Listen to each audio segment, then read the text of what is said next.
Imagine being the strongest man in history, chosen by God to lead an entire people, only to lose it all because of a single fatal mistake.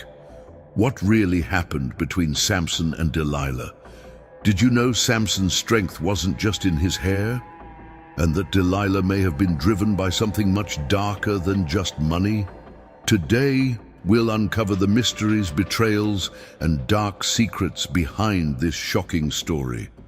In this video, you'll discover how a hero blessed with supernatural strength was destroyed by his own choices, what this means for our lives today, and most importantly, how God can turn even the greatest downfall into redemption. The end of this story will surprise you, and you'll never look at Samson and Delilah the same way again.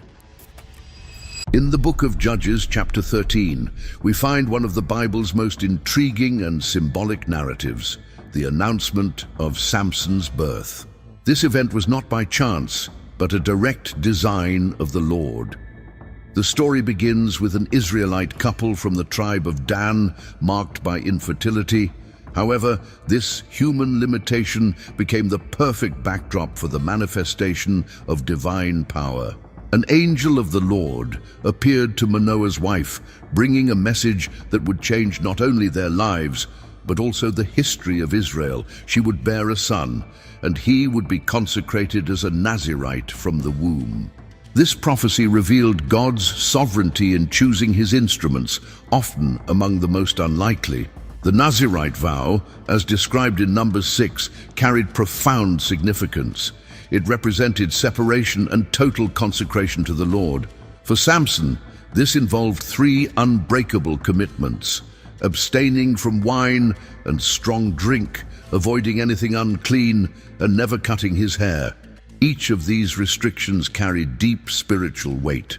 For example, his hair was a visible symbol of his covenant with God, a constant reminder that his supernatural strength was not his own, but from the Lord. More than mere rules, the Nazirite vow was a call to holiness, a reminder that Samson's mission was greater than himself. God's choice wasn't just about Samson, it was about Israel as a whole. At the time, God's people were oppressed by the Philistines, enemies symbolizing the power of sin and idolatry.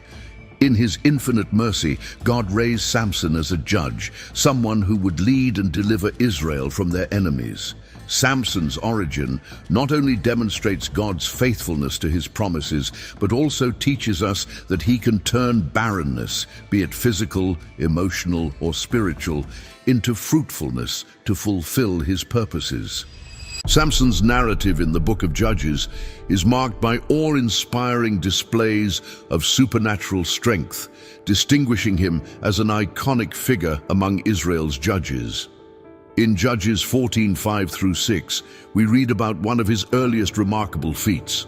While walking with his parents, Samson was attacked by a young lion. Empowered by the Spirit of the Lord, he tore the lion apart with his bare hands as if it were a young goat, a feat far beyond human capability. This event was not merely a demonstration of physical power, but a testament to the presence of the Spirit of God, enabling him beyond natural limits.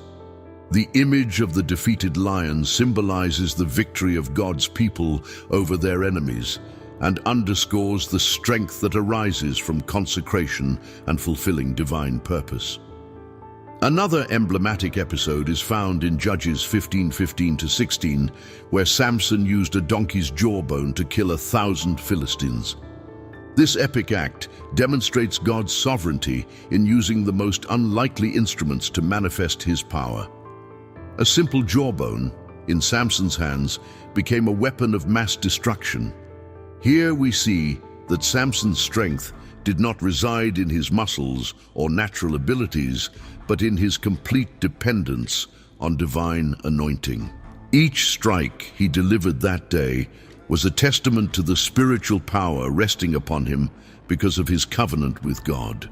The connection between Samson's strength and his Nazirite vow is central to understanding his story.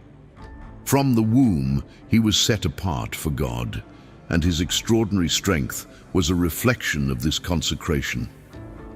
Keeping the vow, especially his uncut hair, was an external symbol of his submission to the Lord.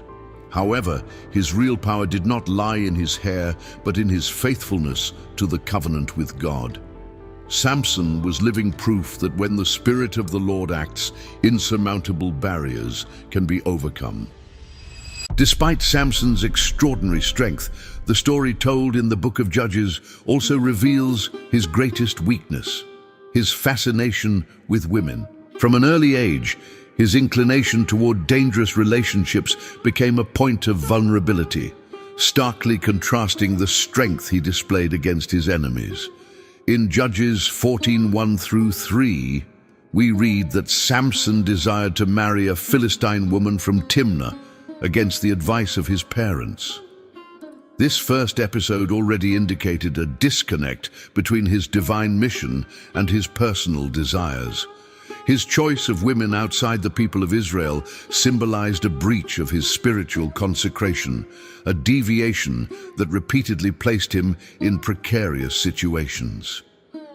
Even before Delilah appeared in his life, Samson became involved with another woman in Gaza, described in Judges 16:1. This relationship not only exposed his recklessness, but also left him vulnerable to his enemies who tried to capture him. The narrative demonstrates that although endowed with superhuman strength, Samson was unable to resist carnal temptations. He allowed his desires to take precedence, clouding his spiritual vision and weakening his covenant with God. These choices were not just personal failings. They carried deep theological implications. Samson's mission was to be a deliverer of Israel. Yet his attraction to Philistine women symbolized a parallel with Israel itself at the time, a people set apart by God, yet constantly seduced by the pagan nations around them. Just as Samson succumbed to his passions, Israel often yielded to idolatry. The narrative highlights the danger of neglecting consecration and submitting to worldly desires at the expense of the divine calling. Delilah emerges in Samson's story as an enigmatic figure whose motivations have long been the subject of theological and cultural reflection. In Judges 16:4, Delilah is introduced as a woman Samson loved. Though the Bible does not specify whether the feeling was mutual, her role in the narrative is not that of a mere secondary character, but a pivotal figure in the Philistine plan to defeat the judge of Israel. Through her involvement, the story takes on a tone of betrayal and mystery, highlighting the complexities of human choices and their spiritual ramifications. Historically, Delilah was used as an instrument by the Philistines. They bribed her with the promise of 1,100 pieces of silver from each tribal leader, as recorded in Judges 16:5, an exorbitant amount that underscores how much they feared and valued Samson's capture. In this context, she can be seen as a strategic spy, willing to sacrifice Samson's trust in exchange for wealth and power. However, the lack of information about her background and loyalties leaves room for speculation. Was Delilah a woman manipulated by circumstances or a deliberate agent of evil? Either way, her betrayal was not just against Samson, but against God's divine purpose for Israel. Delilah also symbolizes the seductions of the world that lead people away from God. Her persistence in uncovering the secret of Samson's strength, as described in Judges 16:6-17, echoes the strategy of spiritual adversaries who exploit our weaknesses to draw us off the path of righteousness. The story warns us about the dangers of placing our trust in people or situations that do not align with God's values, as we, like Samson, can be blinded by emotions and deceived by hidden intentions. Theologically, Delilah serves as a reminder of the constant battle between good and evil. She did not act alone, but as a representative of the Philistine forces opposing Israel and, by extension, God himself. Her betrayal reveals the depths of human corruption and the cost of ignoring warning signs. Through Delilah, the narrative exposes Samson's fragility as he relied on his own judgment rather than seeking God's guidance to discern hearts and intentions. The relationship between Samson and Delilah, described in Judges 16:6-17, is characterized by a series of lies, manipulations, and misplaced trust that ultimately leads to the hero's downfall. After being bribed by the Philistine leaders, Delilah begins a dangerous psychological game, persistently questioning Samson about the secret of his strength. In Judges 16:6, Delilah makes her first emotional appeal. "Tell me, I pray thee, wherein thy great strength lieth." Her requests reveal a calculated strategy of persistence, exploiting the emotional bond between them. At first, Samson resists. He invents stories about how he could be subdued, mentioning fresh cords and other ineffective methods. Yet with each new lie, Delilah demonstrates her determination, testing each false explanation and proving her loyalty was not to Samson, but to the Philistines. This pattern of repetition and deception is not merely a tale of human betrayal, but a symbolic reflection of how sin operates in our lives, beginning subtly, disguised as harmless, until the victim eventually succumbs completely. In Judges 16:15-16, Delilah escalates her emotional manipulation, accusing Samson of not loving her enough to be truthful. This moment is pivotal, as it exposes Samson's inability to balance his divine mission with his human emotions. He was so confident in his strength that he believed himself invulnerable, even when the warning signs were clear. This gradual game of lies and betrayals carries a spiritual warning. Misplaced trust in relationships or carnal desires can lead to fatal spiritual vulnerability. Just as Samson ignored Delilah's intentions, we are often tempted to overlook the warning signs God places in our path. The story underscores the importance of spiritual discernment and constant vigilance against the enemy's schemes. In Judges 16:17, we witness the pivotal moment when Samson finally succumbs to Delilah's relentless pressure and reveals the secret of his strength. "There hath not come a razor upon mine head, for I have been a Nazirite unto God from my mother's womb. If I be shaven, then my strength will go from me, and I shall become weak and be like any other man." This verse marks the critical turning point in Samson's story, where he surrenders not only his secret, but also his consecration to God. The revelation was not just the forfeiture of his physical power, but a profound indication of how his spiritual connection had been eroded by the temptations and weaknesses he allowed into his life. The symbolism of Samson's hair is emphasized in Judges 16:19, where we read that after he fell asleep on Delilah's lap, she called a man to shave off his locks. In that moment, his supernatural strength left him, and the Lord was departed from him. Judges 16:20. This phrase carries immense weight, revealing what happens when someone strays from their covenant with God and relies on themselves instead of the Lord. Delilah's betrayal is detailed in Judges 16:5, where the Philistine leaders offer her 1,100 pieces of silver each in exchange for the secret of Samson's strength. This bribe represents the material value that God's enemies placed on defeating one of his chosen. Delilah therefore becomes a symbol of worldly temptations that often promise immediate and fleeting rewards at the cost of spiritual fidelity. Spiritually, Samson's fall reflects the warning found in Proverbs 16:18. Pride goeth before destruction, and a haughty spirit before a fall. Samson had placed so much trust in his physical strength that he neglected the true source of his power, his obedience to God. By giving in, Samson not only lost his strength, but also his communion with the Lord, a loss far more devastating than his physical defeat. The result of Delilah's betrayal was catastrophic for Samson.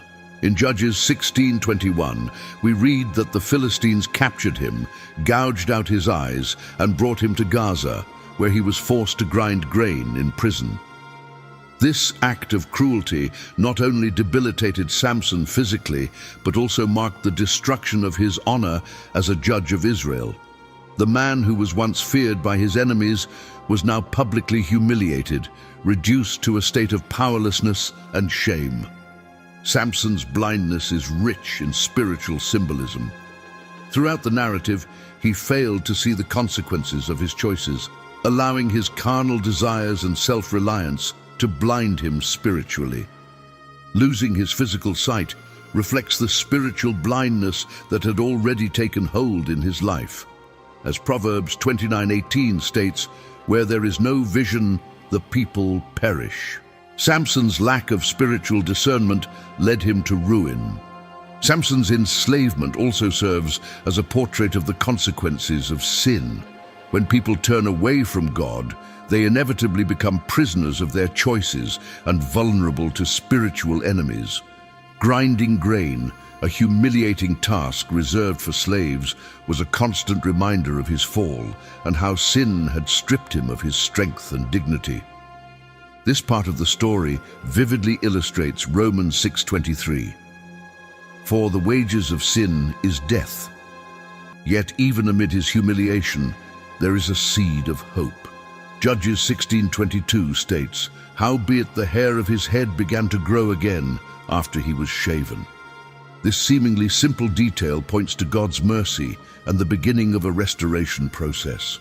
Though physically blind and spiritually broken, God still had plans for Samson's life. This verse symbolizes that even after a fall, God's grace remains available to those who turn back to Him. The culmination of Samson's story occurs in his final act as a judge of Israel, within the temple of Dagon, the Philistine god. In Judges 16:23-24, we read, "Then the lords of the Philistines gathered them together to offer a great sacrifice unto Dagon their god, and to rejoice, for they said, Our God hath delivered Samson our enemy into our hand." The Philistines mocked the God of Israel by parading Samson, now blind and humiliated, as proof of their idolatry's power. This event was not merely a celebration, but a direct spiritual challenge to the Lord, insinuating Dagon's superiority over the God of Israel. At the height of the feast, as described in Judges 16:25-27, Samson was brought into the temple to entertain the Philistines, while thousands gathered to mock him. He was placed between the main pillars of the building, a seemingly insignificant position, but one that God would use to execute His plan. Despite his physical blindness, this moment reveals Samson's restored spiritual sight. Recognizing his total dependence on God, he prays in Judges 16:28, "O Lord God, remember me, I pray thee, and strengthen me, I pray thee, only this once, O God, that I may be at once avenged of the Philistines for my two eyes." This prayer, though tinged with a desire for vengeance, also reflects a cry for redemption. In his weakness, Samson finally acknowledges that his strength comes solely from God. This marks a spiritual turning point in his story, as he accepts his role as an instrument of the Lord, rather than acting as a hero driven by personal passions. God answers his plea, granting him strength one final time. In Judges 16:29-30, we read, "And Samson took hold of the two middle pillars, upon which the house stood, and on which it was borne up, of the one with his right hand, and of the other with his left. And Samson said, Let me die with the Philistines. And he bowed himself with all his might. And the house fell upon the lords, and upon all the people that were therein. So the dead which he slew at his death were more than they which he slew in his life." This final act was not just a display of physical power, but a declaration of the supremacy of the God of Israel over Dagon and all pagan gods. The temple's destruction symbolizes God's ultimate victory over the enemies of his people, even through a fallen servant. The story of Samson, recounted in Judges 13-16, continues to spark theological debates and deep spiritual reflections. Was he a divinely empowered hero, or a victim of his own choices. The duality in his life points to a combination of both, reflecting the complexity of human nature when faced with a divine calling. On one hand, Samson is undeniably a hero, raised by God to deliver Israel from Philistine oppression. In Judges 13:5, the angel of the Lord declares, "He shall begin to deliver Israel out of the hand of the Philistines." From the beginning, his life was surrounded by miracles and purpose.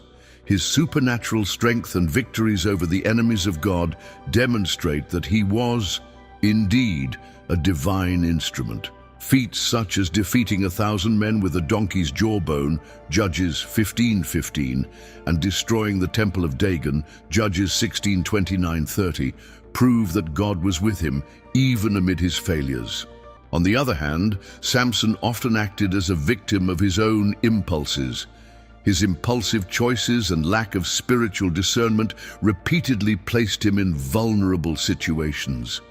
He broke the boundaries of his Nazirite vow by touching the carcass of a lion, Judges 14:8-9, became entangled with Philistine women, and revealed the secret of his strength to Delilah, compromising his consecration.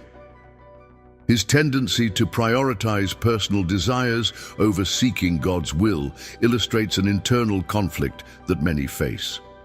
As Paul writes in Romans 7:19, "For the good that I would, I do not, but the evil which I would not, that I do." Samson's life also carries prophetic symbolism.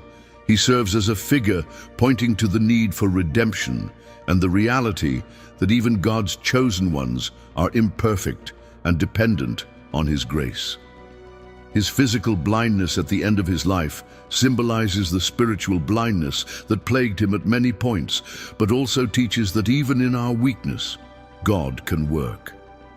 As Paul declares in 2 Corinthians 12:10, "For when I am weak, then am I strong." This truth is exemplified in Samson's final act, where his greatest weakness became a moment of triumph for God's glory. Samson's legacy challenges us to reflect on our own lives. We are often potential heroes, empowered by God to fulfill his purposes, yet we also confront the reality of our human flaws. Samson's life reminds us that our victories are measured not only by our accomplishments, but by our faithfulness to God. He calls us to trust him in all things, knowing that even our weaknesses can be used for his glory. The story of Samson and Delilah is rich with intriguing details that are often overlooked in a superficial reading. These elements not only enrich the narrative, but also reveal symbolic and cultural aspects that enhance our understanding of the events in Judges 13-16. 1. The meaning of the names. The name Samson means like the sun or little sun, possibly symbolizing the light he was meant to bring as Israel's deliverer. Conversely, Delilah's name carries ambiguous meanings, such as weak or devastator. This contrast reflects the tension between the two characters, Samson endowed with divine strength, and Delilah, whose betrayal led to his downfall. 2. The connection to Dagon. In Judges 16:23-24, the Philistines attribute Samson's capture to the power of Dagon, their god. Dagon was considered a fertility deity, possibly associated with fishing or grain, symbolizing material prosperity. By destroying Dagon's temple, Samson not only defeated the Philistines, but also demonstrated the impotence of their gods compared to the God of Israel. 3. Delilah's fortune. In Judges 16:5, the Philistine leaders offered Delilah 1,100 pieces of silver each, a substantial sum. For comparison, in Judges 17:10, a Levite priest accepted an annual wage of 10 pieces of silver. Delilah's reward underscores the immense strategic value the Philistines placed on Samson's capture. The symbolism of Samson's hair. Samson's hair was more than a source of physical strength. It was a visible symbol of his Nazirite consecration. Numbers 6:5 states, "All the days of the vow of his separation, there shall no razor come upon his head." The cutting of his hair represented the breaking of his covenant with God, showing how physical elements can carry profound spiritual significance.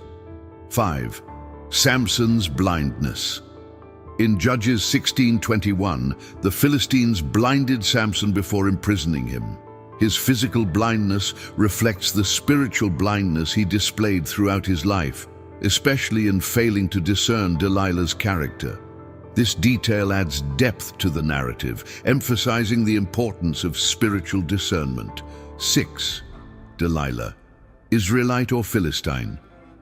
The Bible does not explicitly state Delilah's origin, leading to centuries of speculation.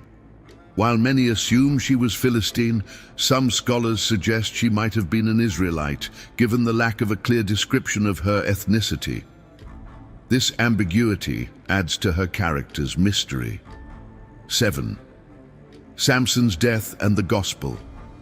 Samson's death carries symbolic parallels to Christ's sacrifice. In Judges 16:30, we read that Samson slew at his death more than they which he slew in his life, giving himself to save his people. Though imperfect, this final act points to the concept of redemption through sacrifice. 8. The location of Dagon's temple. Archaeologists have identified ruins in Gaza that align with the description of Dagon's temple in the Bible. These findings confirm the architecture described in the narrative, with central pillars supporting the roof, making the account of its destruction plausible. If you were impacted by the lessons of this story of strength, fall, and redemption, don't forget to subscribe to the channel and turn on notifications. Here, we explore the greatest stories of the Bible like you've never seen before, uncovering spiritual truths that can transform your life. Stay with us for more content that will challenge, inspire, and strengthen your faith. Don't miss the upcoming videos, as they will deepen your understanding of God's Word.